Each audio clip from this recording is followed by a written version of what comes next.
Okay, so you're not Shroud. You're not Dizzy. You're not anybody with an incredible amount of aim, but you still play the heck out of Apex Legends. You want to get your first win, or maybe you want to get more wins, but especially for those who have not been able to get that champion screen at the end of the day, you may be thinking Apex Legends is a lost hope for you now, and just try to get some kills, try to have fun with your friends. No. That is not the case. I want to talk to you guys about how an average player, and even now a below average player, can utilize the mechanics in Apex Legends to get wins and get your first win as well. Welcome to the channel, guys. My name is Rayne. We're going to talk about not only the weapons you need to use, as you can see right here, I just basically found the top tier weapon loadout in the game. We'll talk a little bit more about why and what that is, the R99 and Peacekeeper, but also the way you can utilize some of the mechanics in the game, some of the attachments, and some of your character's abilities to really just outmaneuver fights rather than having to out-aim fights. It's going to be a really cool gameplay where I'm just giving you my commentary, talking about what to do, and going through these points one by one in more of a list format, while we also kind of watch these fights and talk about my mistakes, but also talk about the things that go really well. I'm excited to get into it, guys. As you can see here, this is the Bangalore gameplay. Now, Bangalore is all about using the smoke, and a lot of people will consider that smoke is more of a distracting tool. But what I'm going to show you guys is the best weapon loadout right now to be able to use a Bangalore's smoke as the offensive tool that will net you more kills than you've probably ever gotten. It is so simple when you have this combo of the smoke and the digital threat with a Peacekeeper or with an R99. It is simple, guys, to get kills and to get wins, and that's what we're going to show off in this video today. And that's what kind of inspired me in this game, because you know what, sometimes there are situations you could put yourself in to succeed rather than trying to just be superhero, hit headshots only. I see my teammate go down here, and the Bangalore on the other team runs at me, but I've got the R99 ready. Get a nice little slide hop there and try to help finish off the Pathfinder. So we're going to loot his box. Unfortunately, our teammate does go down. So I grab his banner and trying to get the respawn at him. But actually, my teammate's already running there. So we're just going to back off and take a look at what this Pathfinder does have. He's got some light and, of course, some shotguns. So we're going to grab some of these things to get a little bit more looted while my other buddy, and I think this is a duo, actually. I'm playing in solos, goes to respawn his homie, leaving his stuff there as well. I'm going to look at the first guy that I killed, and he just had a Mozambique. That sucks. And there's another team here. So the call out that I'm making to my team right now is that there is a team. Trying to give them that information. A nice 100 on the Peacekeeper. Hit the flip and the rotate. 8 damage. Oh, God. That's just kind of how life works sometimes, isn't it? She's trying to get me, but I smoke out and I slide away. Get the extra movement speed, and now my passive double time is ticking. Trying to get the med kit and hide around a corner, but I see that Octane is very low. One shot might just knock him down, but I miss both. The spread has not been friendly to me, and now it's time to just back off and get that med kit on. It seems like Cat, the Octane, trying to chase the other Octane and maybe just pressure him out. I've been out of this fight, guys, and the rotation is perfect because now the Pathfinder doesn't know where I am. Now that he gets a grip on me, I'm just going to slide, jump, and change my movement a little bit more. Luckily, my teammate is right there with me. He was about to lay some shots in, but there's still one more teammate alive. He's in those rooms, and he just closes the door. Explosive's going to open that door for Cat, and now he hits a shotgun shot, runs out to the other side, so it's about closing him off. I know the Pathfinder is sneaking away towards his team, but we have to finish this fight, and the most important thing for me to do is to be healthy, because right now my two teammates are distracting. I do not need to show up. Why show up with 0 health? I actually end up getting the final killing blow to help finish that guy off. Now, he had just knocked down my teammate again, but we actually ended up getting the kill, so we're able to go ahead and check out what he's got, help ourselves out, and then obviously make sure that after the end of that, we are all good. That was a great fight to showcase how being in the right position in a fight is much more important than hitting all of your shots. As you guys can see, I did not hit all of my shots. I missed quite a bit. But under the pressure of things like Apex Legends, you'll see people run at you, and you'll see people that realistically just don't give you the time to be aware of how to hit that shot unless you have it trained every single day. I know I'm talking to a lot of people who play all the time, but I'm also talking to some people who may just play once a week, and you guys want to know what to do. Sometimes disengaging from a fight is the best thing that you can do to stay alive.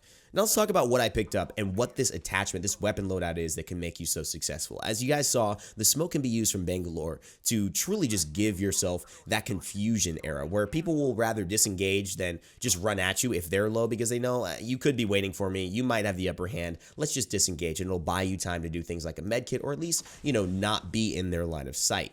But what I mentioned earlier is that when you get your digital threat, which is a legendary optic, it allows you to have this threat highlight that when you're able to zoom in and use your optic, you can see people in the smoke. So essentially you could smoke onto them, and then you could use your shotgun or your R99. I've used it on both weapons actually, and I like it on both. I've even used it on alternator, and that works very well also, and it's a little bit more of a common weapon, and just laser them down. They cannot see you. Unless they have a digital threat as well, you are just shooting someone who is in the dark. It feels unfair. It is unfair. And it's one of the best ways to be successful with the Bangalore. And if your teammates can get them too, it's one of the best ways to support your teammates. I mean, maybe you're playing a little bit more of a sniper role and you feel like you just want to support your aggro teammate who already has the shotgun digital threat. Feel free to smoke onto where he's fighting, because that may allow him to have the upper hand advantage. Even though he doesn't bring smoke into the fight, you could still do that for your team, but you got to know what they're using. It's one of the things that I think Apex Legends should add, and let me know what you guys think in the comments, the ability to see your team's weapons. I don't think you could see the exact loadout that they're running yet. I know you can see all their armor, but I don't think you could see their loadout, and their weapon loadout is very important.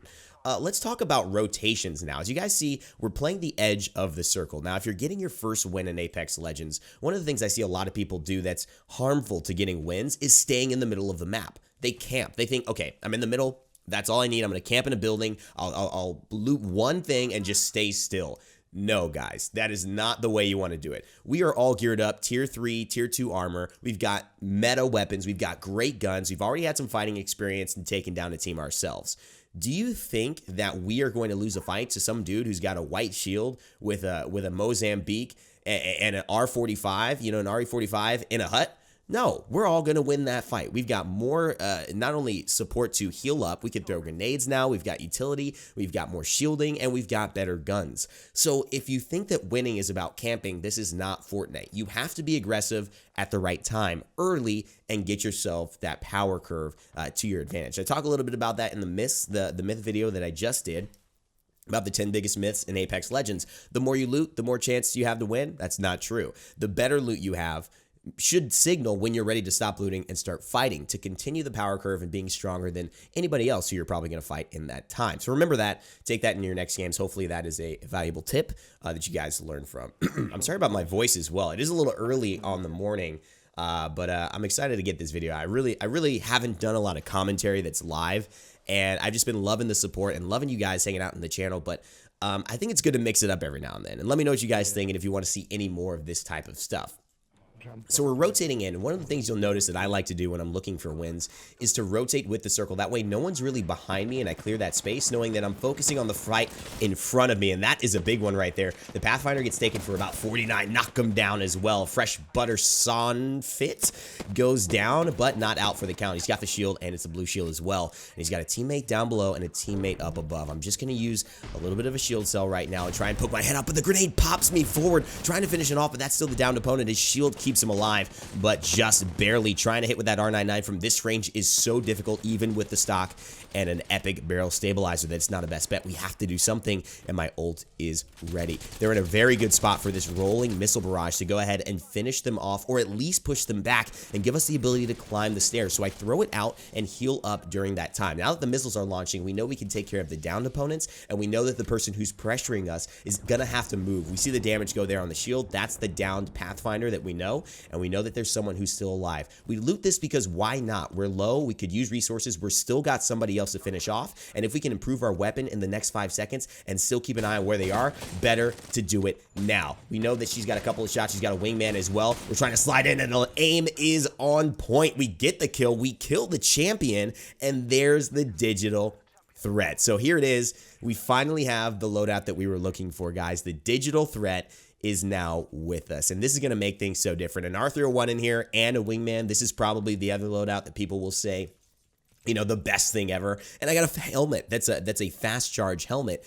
So this is going to mean that I have a very interesting charge rate. For a Bangalore ultimate, it's actually a very strong kind of thing to be grabbing, because the ability to use that helmet and have that faster charging ultimate is a very, very key kind of component. And I do, one of the things about legendary weapons in general and legendary backpacks and things, they do change based on efficacy, based on the champion that you have. So keep that in mind as you continue to play this game and check things out. Honestly, I'm a very big fan of of checking out like all of the different aspects of the details of a thing. And so when you're able to do that, I think you have a lot more success. But other than that, let's talk a little bit about this new epic, kind of like barrel stabilizer that I've got, plus the R99 and Peacekeeper. Now, I have my R99 on the digital threat immediately, but I switch it over to my Peacekeeper because I feel that now that I have the precision choke, this is the best way to take advantage of it. The precision choke on the Peacekeeper, fully upgraded, means that you can now condense your shots into, and that's a legendary Havoc, but I don't want to take it because I like my loadout right now. But the precision choke means that you put your shots into a very small area, and so essentially taking that spread that's really wide that'll allow you to hit for 8, if you can condense it and shoot somebody in the body, you'll hit all of those pellets essentially and do the max damage of the shotgun, which will be so much more potent if you can pull that off. Little trick I did why that octane did not go as high as me is because I jumped right after I hit the launch pad, and if you do that, you'll actually get a little bit of extra height. Think of it like the Pathfinder grapple, where right after you grapple, if you jump, you will have a tremendously farther grapple than if you do not jump or you jump too late. Just think of it like that. It's the same mechanic, and it'll help you get more air and cover more distance with those launch pads. Another big key with winning and figuring it out is if you've got 3 or 4 kills with a loadout, I would consider not switching guns unless you feel that you are so warmed up or you are so good with that gun that this is the gun you were looking for all along. I'll tell you why. You've already gotten used to it. Your aim and your ability to respond and ability to take fights has already been trained in this game. Your team knows how you've taken fights and it's been working. So why change that for some other gun? Unless it's going to fill a similar role but just be better, like Alternator into R99 or R301 into Spitfire, maybe something like that, you're really going to want to stay with the same type of gun concept if you feel comfortable with it. Now, if you don't, you think something's better, you've been looking for something else, by all means, change it. But I see a lot of people pick up these wingmans, these legendary Havocs. Legendary Havoc's not going to win me the game right now. I mean, it could make me play worse because I now have to reassociate how I'm playing with the Havoc in this game, and I'm just so comfortable with the R99 and Peacekeeper. So being comfortable, in my opinion, the most important thing to actually winning. All right, so we're getting close. There's 4 people I've killed. There's 5 squads left and 13 players. So we can assume that it's not full squads for everybody. And I actually see a lifeline as I'm dropping by. Here's an important one. I have the ADS, and I'm not able, when I'm aiming down sights, to finish her off. But I try and put the smoke, and here's the offensive tactic. Just looking for where the lifeline has gone. If she's in the smoke, I'll be able to see her.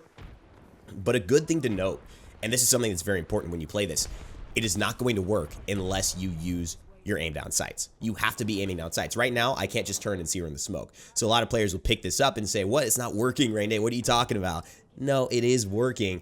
It's just not working the way that, you're doing it. So remember that. That is a huge, heavy part of the mechanic. I threw my ult out there because I know that the circle is here. And when you're rotating with the circle like we've been doing, you can clear off where people are. And you can actually make sure that no one is behind you, so to speak, and that you know where everyone else is. It's like putting a wall. You're back to a wall in a scary movie, right? You know the monsters can't come in from behind you. You're looking at the only door that can enter into the room. That's what you want to do in Apex Legends with this map. When you rotate with the circle, you can't get caught from 4 or 5 different angles. You can only get caught from what's in front of you, to your left or to your right, and that is really important in giving yourself success. That's the digital threat right there. I see that person peeking out of the roof. I can't quite finish him off with the Peacekeeper choke, though. This is getting a little tense as I know that someone is in that room, and I hit the smoke, and right there you could hear it.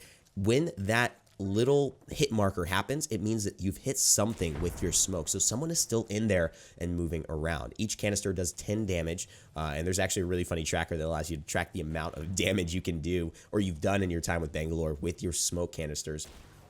It's not really meaningful, but it is super BM if you're able to kill somebody with that. So just keep that in mind in case you want to really style on somebody who's giving you a hard time. Right now, we're just holding the circle, though, because we know we're there, and you cannot be surprised by the situation. New players, they might turn around and say, oh, let's deal with it. But no, they have to come this way. Look at the map. Right now, you guys will see me loot, and it's not because I'm focused on loot. It's because I know I have an opportunity to loot while still keeping an eye on the map. I'm going to slide in and get some vision, and I know I'm not taking too much ring damage as well. Slide back out. We know the lifeline is over there. Here's the smoke so that she thinks she's safe to come through, and I have the digital threat highlight just to make sure I can see her coming. There she is. She runs. She takes the bait, but I missed the shot. Oh no, I missed the other one as well, and she goes back in, and now she is gone. These lifeline hitboxes, my goodness. Just kidding. I had bad aim. But again, you might have bad aim as well, and that's the thing. When you're doing this, the situation is in your favor. Your aim can be okay. Playing this game, I had just come back from 7 out of 10 days traveling, going to 2 different cities two different states and also 2 different time zones each, and it was just, you know, not the easiest thing for me to be able to do, of course, but there's a little bit of a headshot. The R99 ADS is not something that's been favoring me today. The hipfire might be where I need to be, but again, trying to go for it. The Wraith realizes she's low, her shield is gone, and I see someone poking around. It's the same Lifeline who's just been hiding from us, and that's probably a solo player here, and I'm just going to shield battery up. You don't need to be aggressive if you can get a quick shield battery as well. My ult is charging up. I throw the smoke in there in case she's still hiding. Still have no idea where she is. I'm getting shot at, and that's where my double time passive is ticking over. That's been nerfed to 30% in this meta, but there's the Lifeline. And trying to get some Peacekeeper poking here. I know she's going up top. I hit her for 70. Looking to hit the other one. She slides right when I'm about to shoot that final one. My goodness gracious, this Lifeline is the most annoying person in the history of video games. I cannot kill this for the life of me. And now she's hitting me with a wingman. Oh, dear God. Getting back into the base. I got a shield battery as well. My teammates now know where she is. And finally, we kill Awu. I mean, for Awu. For a name like Awu, I would have been... I mean, she was way more annoying than that name would have suggested. But that was a showcase of a good player who's just running around, doing a little bit of the bunny hop thing. I've kind of been learning it on my own. Actually, I haven't watched any videos of how to do it. I'm just kind of like guesstimating. And so far, I can kind of do it consistently. I know a lot of people want to just never have that happen. And oh no, we see one of our teammates get caught out. That Lifeline took too long, and now my health is running down too. I've got to hit this med kit because I can't syringe and pick him up. There's not enough time. He's bleeding out, and my buddy's going to go for it here, but can I get the med kit off? My goodness gracious. Okay, we're good. We're settled, but now we still have to get to this ring, and I don't know if our Octane can make it again, and oh my God, he is dead. So he's crawling, just trying to hit him up now. This is so hard because we are so close but so far, and this zone is hurting so much. I have another med kit. I think I just got shot at as well. I heard something, but now I have to get out. I cannot stay in any longer, and he has to crawl. He is down, but maybe he can make it, just maybe by himself. I got to get this med kit before I go back in because any 2-3 more seconds, I am dead in that zone. Vikastar decides to go get his boy. He's got enough health. I think this should work. Oh my God, but the stress, dude. If anyone was shooting at us at that time, we would be dead. And that's the thing. That's the risk when you rotate to try to win. You risk being able to be having the zone as an enemy versus a friend. As a Lifeline, you're going to feel a lot safer because you have your Drone of Compassion, that healing that will really help to offset the healing from the zone. But if you don't, you have to have enough meds. And this is a strategy that you need to realize, what meds do I have and can I really pull this off? Luckily, we are all able to. We still have meds for the Pursuant fight and the upcoming fight coming. But unfortunately, that was not very easy, and it will not always be easy, but at least we know no one's behind us. We know they're all in front of us, and we know we can make our way towards the circle, scanning these buildings. Now, in a top 3 situation, one of the best things to do in order to win is to not be the first team to engage. Unless you're really confident, like I am right now, with 3 members with epic shields, with good weapons, who have won 2 to 3 fights that have been very chaotic, and everyone's still alive. So I feel pretty confident about that, but as you can see there, 2 teams are at least shooting, or maybe we're shooting right there. I point and ping exactly where the enemy is. So now I'm trying to get the angle and start to rotate. We know somebody's shooting up above as well, so I check my about 9 o'clock to see where that is, and now I see a Bangalore who's hiding, and this is where the smoke, the digital threat, comes into play, ladies and gentlemen. These situations are so tough. Where is she? I'm going to lob a grenade, but guess what I have that maybe she doesn't? The ability to see within that smoke and to find her while she's healing. 28 damage now, and she's still healing up. She hits the purple shield, but I might have just broken it. 8 damage, that's 38. We're going to hit another one, that's 10. It must have just broken the shield. We heard the noise, and now I'm going to take a higher ground. Again, going for the high ground, keeping her covered in the smoke, making it a difficult transition for her to get out of there alive, and we get the assist, and that finds the kill. 2 squads left, ladies and gentlemen. It is about to get hype, and we know that playing with the circle, now that it's moving in, my Bangalore ult is going to zone them towards the left. They cannot run through this, or they will die. 40 damage as he's trying to progress, and there's another 72, and we get the threat highlighting, and that's the first knockdown. Only 1 more player should be remaining if this is the same team. We got it, 10 damage, and that's the GG. Ladies and gentlemen, this is a great showcase of how to use the Bangalore with this smoke to distract and also to set up offensive plays. It doesn't mean that you have to aim great. I certainly didn't, but it's a way to get your wins. And if you consider this series, if you consider this channel as a way to support you, subscribe, like, comment on the video what you thought about. Any tips you have that I might have missed, let me know in the comment section below, and you'll be getting some wins yourself soon. Good luck in the future. As always, never give up, never stop gaming, and I'll see you all next time.